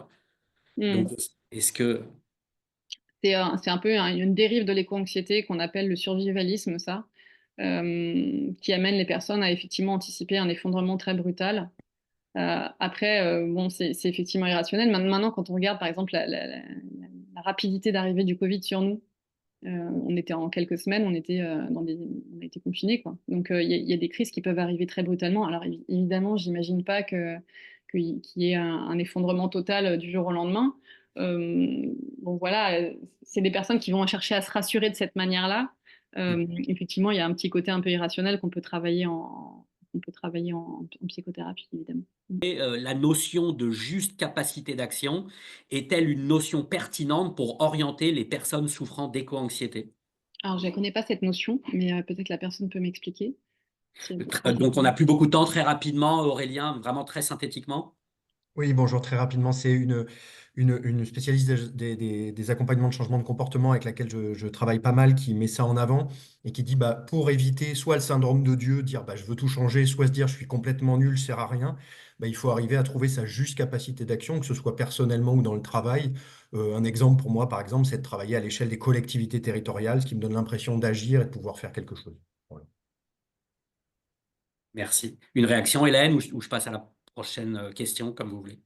Je ne sais pas si ça va répondre. Alors, je ne connaissais pas cette notion, mais c'est effectivement important de savoir évaluer ses propres capacités et d'agir en conséquence. L'action au niveau local, c'est pour moi une réponse qui est tout à fait pertinente parce que ça va nous donner l'impression quand même d'agir, de changer notre environnement. Ce qu'on peut recommander de façon générale, c'est d'essayer de se détacher des nouvelles catastrophistes qu'on voit dans tous les journaux et dont on peut avoir parfois une espèce de boulimie quand on est éco-anxieux, et de se recentrer sur ce sur quoi on peut avoir une action, nous, à notre niveau, c'est-à-dire le niveau local. et d'essayer de faire changer les choses autour de nous, hein, dans nos quartiers, dans nos villes, de créer des groupes, voilà, d'essayer de s'organiser pour... déjà, ça nous permet de nous rapprocher de personnes qui vont probablement penser un peu comme nous, et donc ça va nous faire du bien, ça va nous aider à gérer notre éco-anxiété, mais aussi ça va nous permettre d'agir localement et de voir les résultats de ce qu'on fait. Donc c'est tout à fait pertinent. Quand vous avez étudié l'impact des fresques du climat sur l'éco-anxiété, est-ce que vous avez utilisé votre échelle d'éco-anxiété que vous avez présentée au début, ou est-ce que vous avez utilisé une autre échelle de mesure? Oui, c'est la mienne. Je l'aime bien, donc je l'utilise.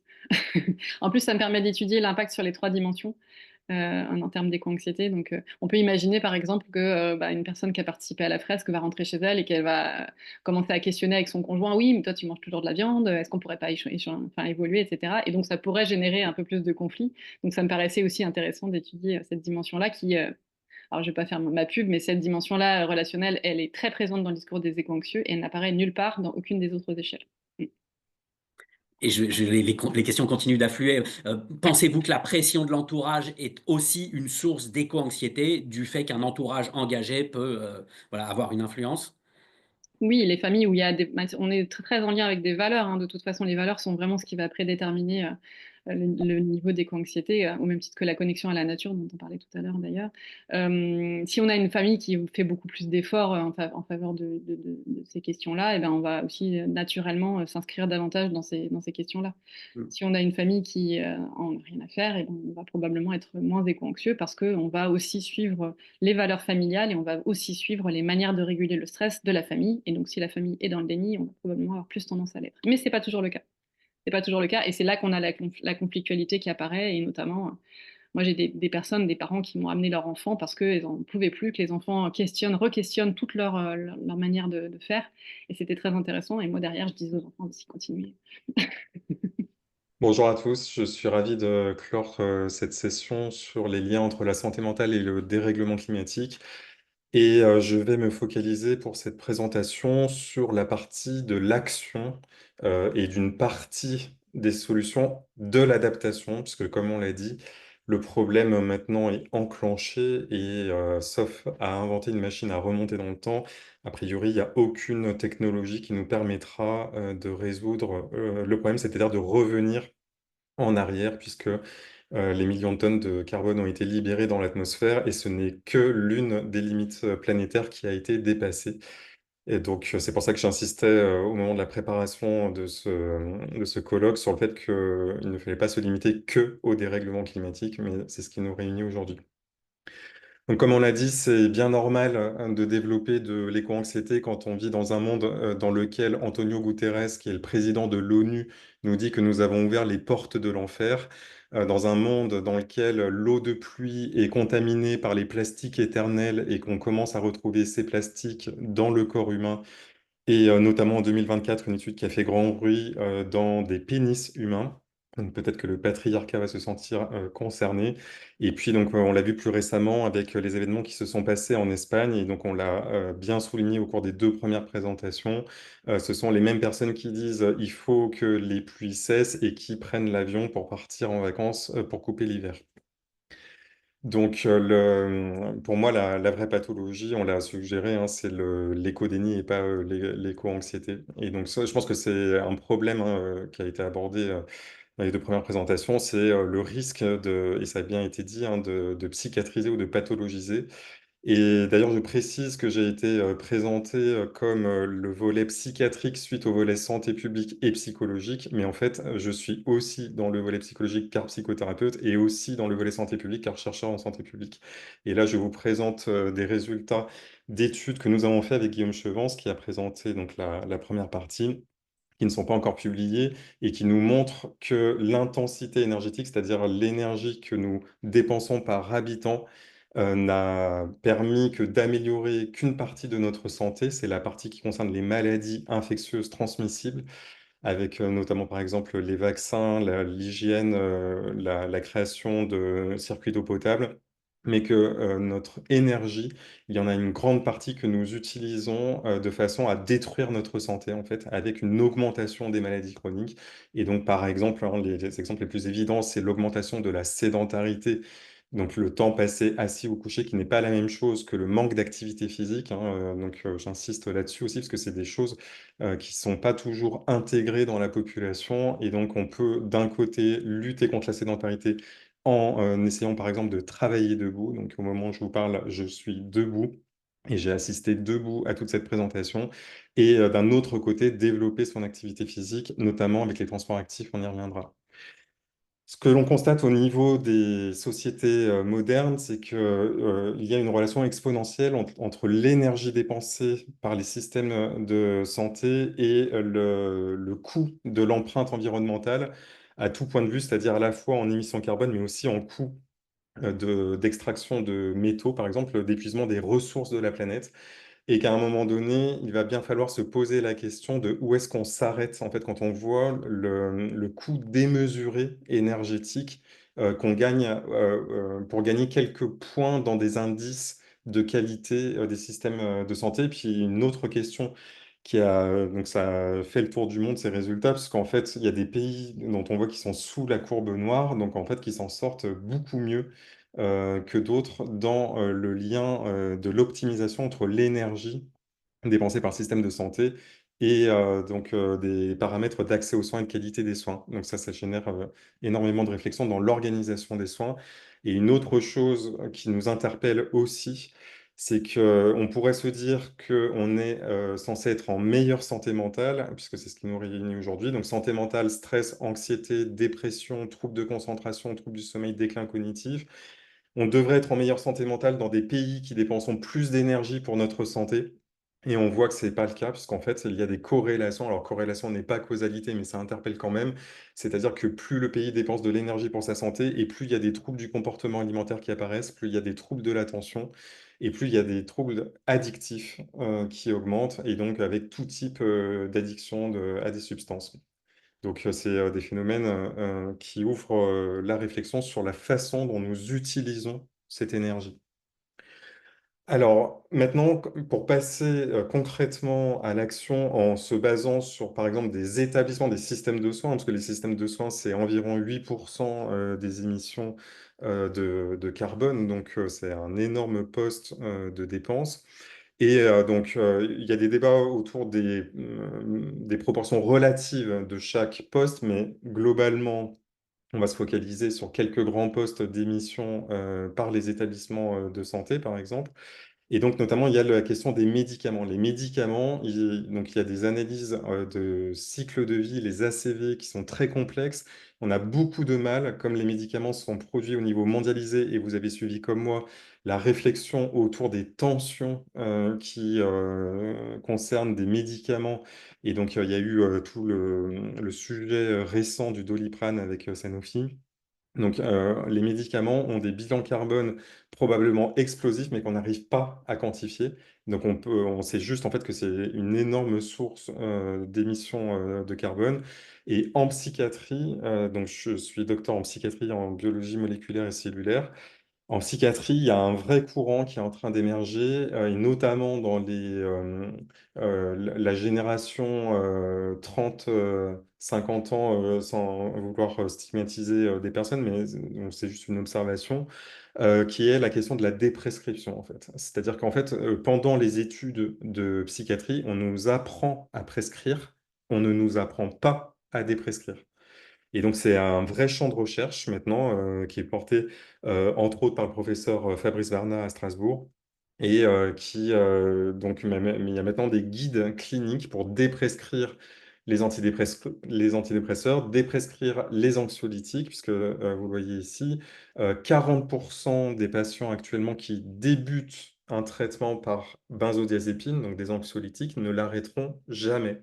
Et ça, c'est vraiment de la pratique clinique courante des personnes qui viennent après 25 ans de prescription d'anxiolytiques et qui disent on ne m'a jamais dit qu'il fallait que je l'arrête. Et donc, quand on est face à de l'anxiété, qu'elle soit liée au dérèglement climatique ou non, il y a encore énormément de prescriptions d'anxiolytiques qui peuvent aider ponctuellement, mais il faut vraiment une vigilance extrême au fait de les arrêter dès qu'ils ne sont plus nécessaires. Et ça, c'est un vrai sujet et on va voir quelles sont les alternatives et surtout la prévention qu'on peut mettre en place pour éviter ces situations. Il faut préciser aussi que les soignants ne sont absolument pas exemplaires, contrairement à ce qu'attend leur fonction. En fait, normalement, les soignants ont un devoir d'exemplarité parce qu'ils font partie des professions qui sont estimées et écoutées par la population. Même si le Covid a eu des conséquences en termes de confiance dans la parole de professionnels de santé, et globalement, en fait, il y a une écoute et une attention qui est portée aux professionnels de santé qui prennent la parole. Or, les professionnels de santé, il faut savoir que 33% dans l'étude Amadeus que nous avions conduite en 2021, donc au moment de la troisième vague Covid, donc on était après le gros phénomène Covid, hein, on avait repris les soins courants, il n'y avait pas de déprogrammation, il n'y avait pas de saturation des réanimations, donc on avait repris une vie entre guillemets normale, aussi normale que possible.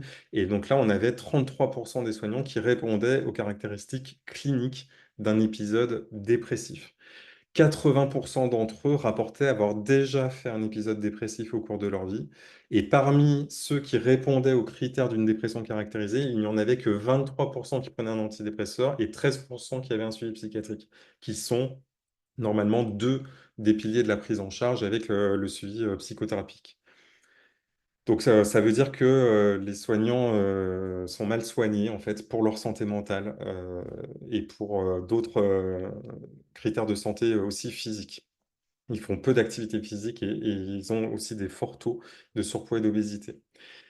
Maintenant, nous avons des connaissances qui ont explosé depuis 15 ans sur les liens entre l'intestin et le cerveau. Et donc, je passe rapidement là-dessus. Nous savons que les bactéries de notre microbiote, ce paquet de 1,5 kg de bactéries que nous avons dans l'intestin, communiquent avec notre cerveau et notamment avec les aires émotionnelles via le nerf vague, que ce microbiote influence l'absorption des nutriments essentiels pour notre cerveau, par exemple le tryptophane, qui est un précurseur de la sérotonine impliqué dans de nombreux troubles mentaux, que ce microbiote va synthétiser des acides gras à courte chaîne qui vont nourrir non seulement les cellules de l'intestin, mais également le système nerveux en croissance et qui peuvent avoir un rôle dans les troubles du neurodéveloppement chez l'enfant, qu'ils vont synthétiser des neurotransmetteurs comme la sérotonine dont on a parlé, la dopamine, l'acétylcholine, la noradrénaline, qu'on retrouve à 95% dans la lumière de l'intestin et surtout qu'il va renforcer notre système immunitaire. Et les liens entre l'immunité et la santé mentale sont maintenant parfaitement établis. Plus je suis affaibli sur le plan immunitaire et plus j'augmente mon risque de faire du stress, de l'anxiété, de la dépression, des troubles de sommeil, de concentration et surtout, j'accélère le vieillissement cellulaire de mes organes et notamment de mon cerveau. Et la boucle est bouclée avec un système descendant dont a parlé Hélène juste avant, le système du cortisol en fait, qui va donc augmenter en cas de stress et qui va augmenter surtout la perméabilité de l'intestin, alors que normalement l'intestin est imperméable. Et donc cela va créer des boucles vicieuses entre des dysfonctions du microbiote et des dysfonctions du cerveau. Pourquoi je parle de ça? C'est parce que actuellement, notre mode de vie moderne nous soumet à une alimentation qui est majoritairement ultra transformée. Et cette ultra transformation appauvrit notre alimentation en nutriments. Et c'est pour ça qu'on parle de produits ultra transformés et plus d'aliments ultra transformés, puisqu'on ne peut plus appeler aliment, en fait, une substance qui va nous nuire plus qu'elle ne va améliorer notre santé. Normalement, la fonction d'un aliment, c'est nourrir notre corps et préserver notre santé. Là, on est face à des produits qui contiennent des calories, mais qui sont pauvres en nutriments. Donc, ça va créer des situations de malnutrition avec un excès de calories d'un côté qui va créer de l'inflammation, une graisse périviscérale très inflammatoire autour de nos viscères et d'un autre côté, nous appauvrir en nutriments essentiels, notamment essentiels pour notre santé mentale et notre cerveau. Que dit le consensus scientifique actuellement? J'insiste sur le consensus scientifique puisqu'il y a des médecins qui prennent la parole actuellement sur les réseaux sociaux pour défendre la consommation notamment de viande. Ce que disent les données consensuelles, ce que disent ces données, c'est que c'est l'alimentation de type méditerranéenne qui a la meilleure protection sur la santé générale et notamment sur la santé cardiovasculaire. Donc déjà, ce premier point est extrêmement important parce que notre cerveau est vascularisé, donc notre santé mentale dépend directement de l'état de santé de nos artères. L'alimentation méditerranéenne, pour rappel, c'est une alimentation à majorité végétale. Ça ne veut pas dire que c'est du végétarisme, hein. C'est donc une majorité de fruits, de légumes, de légumineuses consommées tous les jours qui vont nourrir le microbiote de notre intestin, en fibres notamment, qui va être très important dans sa diversité pour diversifier les bactéries de notre intestin. Actuellement, nous savons qu'une personne sur quatre en bonne santé apparente a un affaiblissement de son microbiote intestinal, c'est-à-dire que nous assistons à un effondrement de la biodiversité des bactéries de notre intestin en même temps que nous assistons à la biodiversité, à son effondrement dans notre environnement. C'est un des exemples du One Health, de l'interconnexion de la santé planétaire, de la santé humaine et de la santé animale.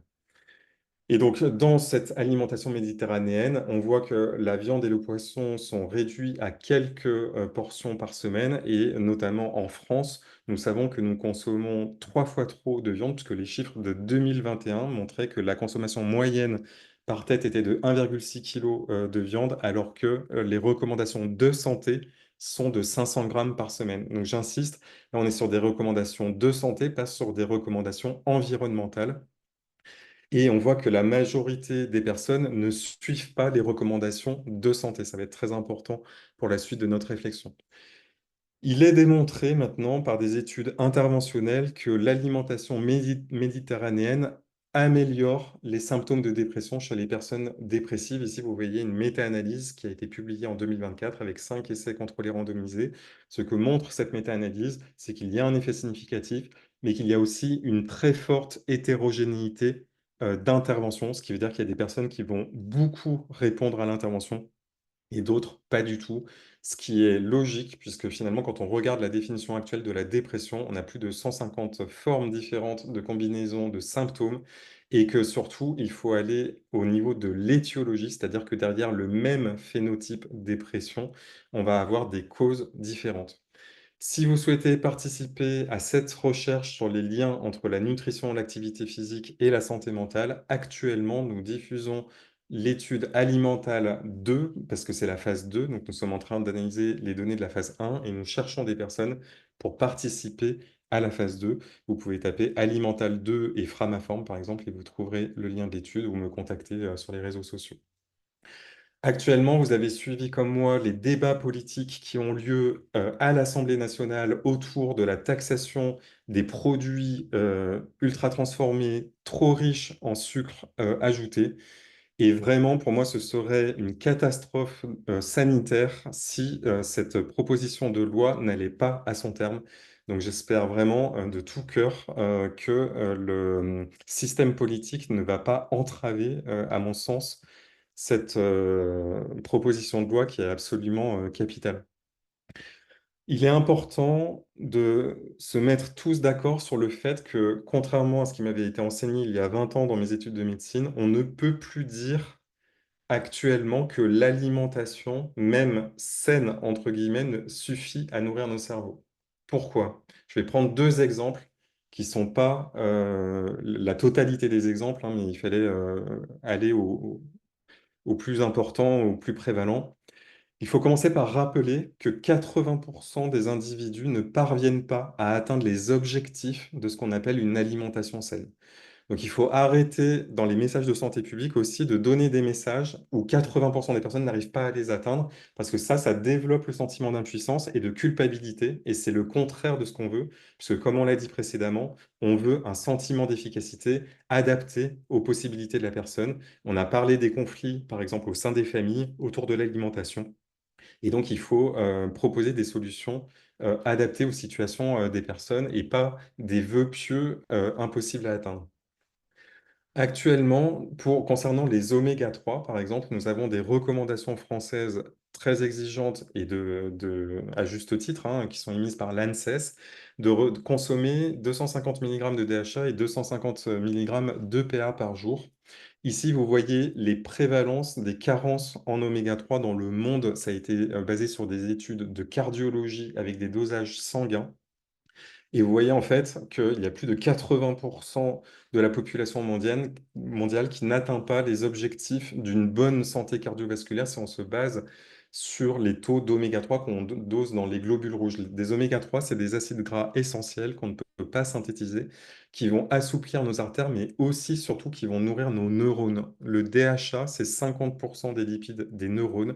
Si je suis carencé en oméga 3, je vais voir des troubles de santé mentale augmenter, ma vulnérabilité à la santé mentale va augmenter, au stress, à l'anxiété, à la dépression, aux troubles de l'attention, aux troubles du sommeil, et je vais accélérer le déclin cognitif de mon cerveau.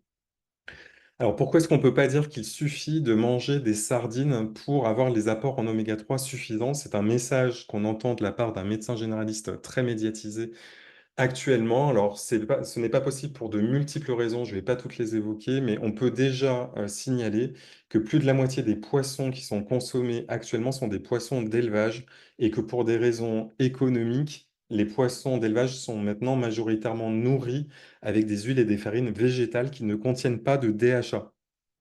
Donc ça, c'est très important parce que les poissons, en fait, ne synthétisent pas le DHA. Le DHA provient à la base du plancton que mangent les petits poissons. Et donc, pendant un temps, le poisson d'élevage était nourri avec des farines et des huiles issues de petits poissons impopulaires chez les êtres humains.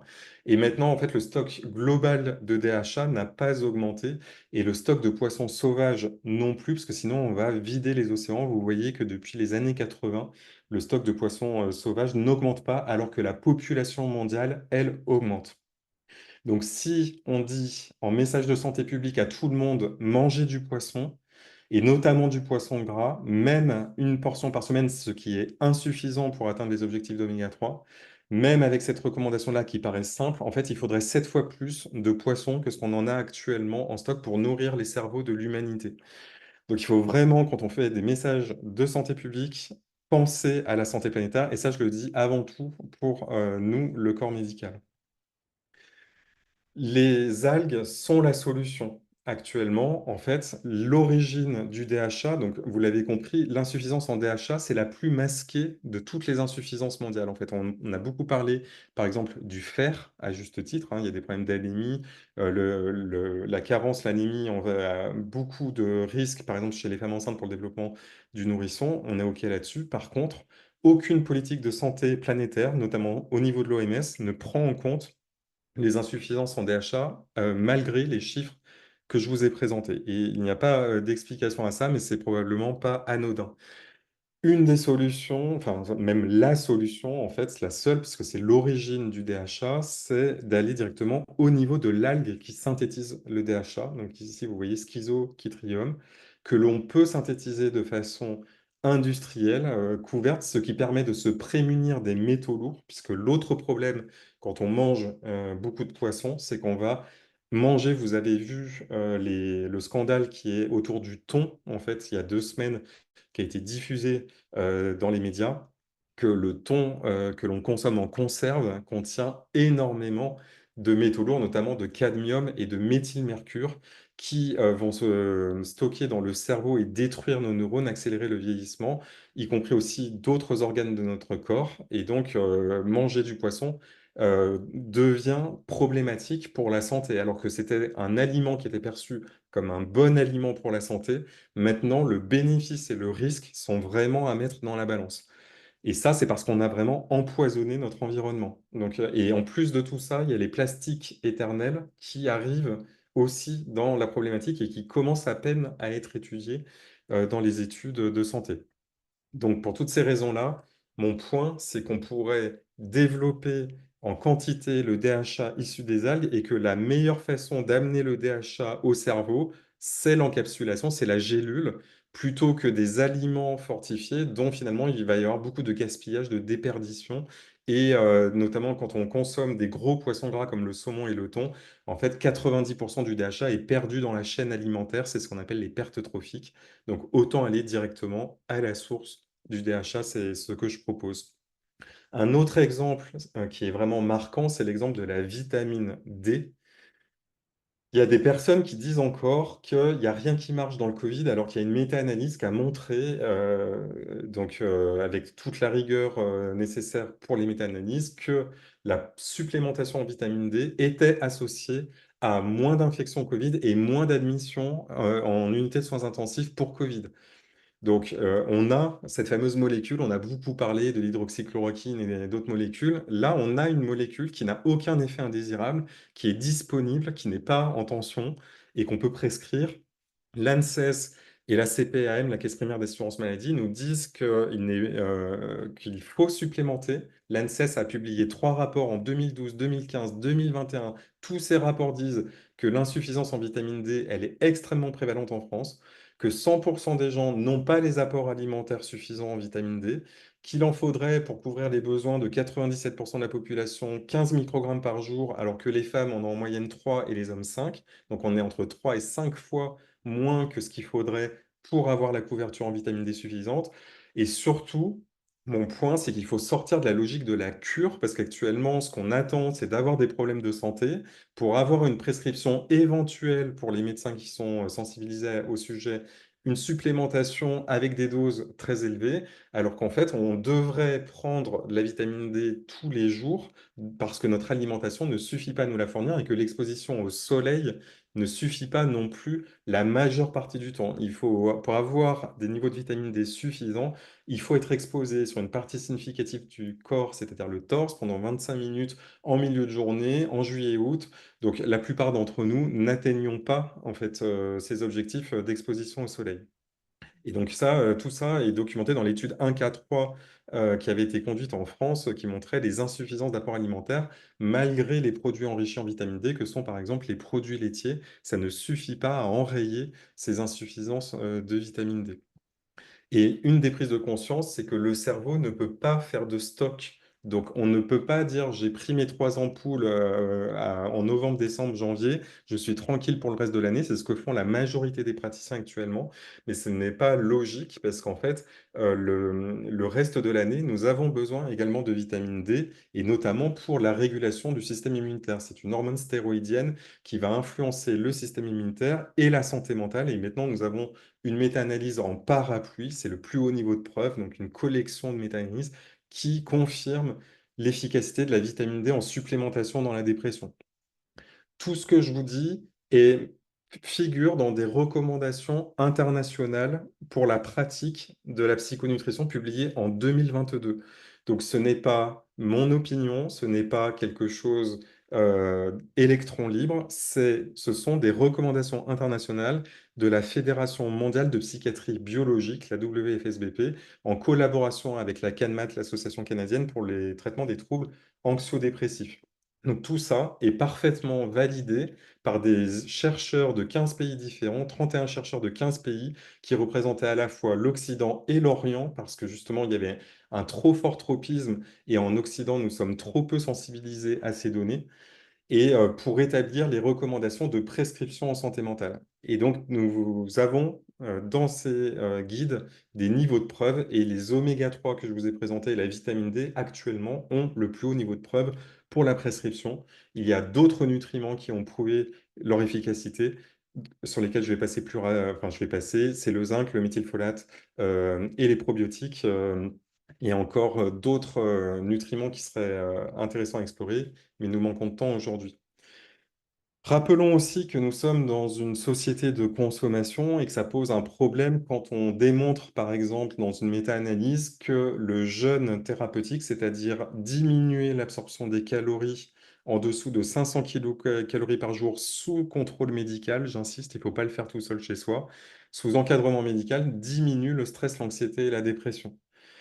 Cette publication n'a eu absolument aucun écho au niveau médiatique et journalistique, contrairement à d'autres, par exemple, celle sur la prévalence de la dépression chez les soignants. Elle a eu une très large couverture à différents niveaux, presse, télé, radio. Et là, silence radio intégral. Donc on est dans une société où la question du jeûne est une question qui est controversée. Alors ça vient aussi du domaine de l'oncologie où il y a eu des dérives et puis une représentation que c'est une médecine alternative ou complémentaire et que ça retarde l'accès aux soins de personnes. Donc j'insiste là-dessus, ce que je vous présente, ce n'est pas une médecine complémentaire ou alternative, c'est au cœur de la médecine conventionnelle. Les données de la WFSBP sont publiées dans des guidelines, donc des recommandations pour la pratique clinique de tous les praticiens de santé mentale à la surface de la planète. Il est important aussi de rappeler, c'est très méconnu et surtout très mis de côté, c'est vraiment du déni en santé mentale. Le tabac multiplie par 2 le risque de faire une dépression et ça a été démontré que c'était un facteur causal. C'est pas juste une corrélation, une association.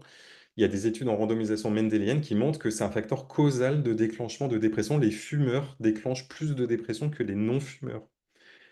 Et donc, nous avons encore 30% de la population qui fume quotidiennement. Et en plus, c'est responsable de déforestation. Donc, on voit encore un exemple d'une action simple qui peut... Donc, on est actuellement en novembre, c'est le mois sans tabac. On a une action simple qui permet à la fois d'améliorer sa santé mentale et d'améliorer la santé planétaire. Dans cette étude, nous voyons de façon plus précise sur l'activité physique une courbe en U qui fait que nous pouvons cibler, nous savons que l'activité physique améliore la dépression.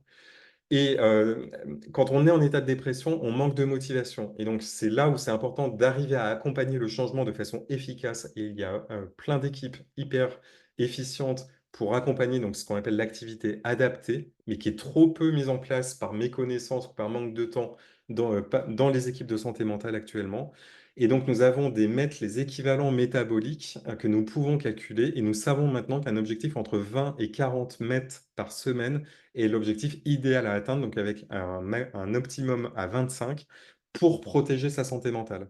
Et ça, nous pouvons le mettre en place avec des transports actifs, par exemple, pour nous rendre à notre travail, quand c'est possible. Donc là, c'est ensuite la communauté urbaine qui est interpellée. Nous l'avons dit, en fait, pour l'exposition à des nouvelles ultra toxiques, donc il faut regarder aussi comment on nourrit son esprit au quotidien. Les médias ont une grande responsabilité, donc il faut bien choisir ces médias, donc sans faire la politique de l'autruche, mais sans non plus s'exposer à des informations qui nous rendent impuissants, hein, c'est vraiment ça. Et puis aussi réfléchir sur son mode de vie. Si en permanence on attend le vendredi et qu'en permanence on attend de prendre l'avion pour partir à l'autre bout du monde, c'est probablement que les choix en fait que l'on fait actuellement dans sa vie nuisent à notre santé mentale et que parfois il y a des choix douloureux qui doivent être faits mais qui sont nécessaires pour changer sa vie. Et ça, c'est pas facile à mettre en place et parfois ça demande l'accompagnement d'un professionnel de santé mentale.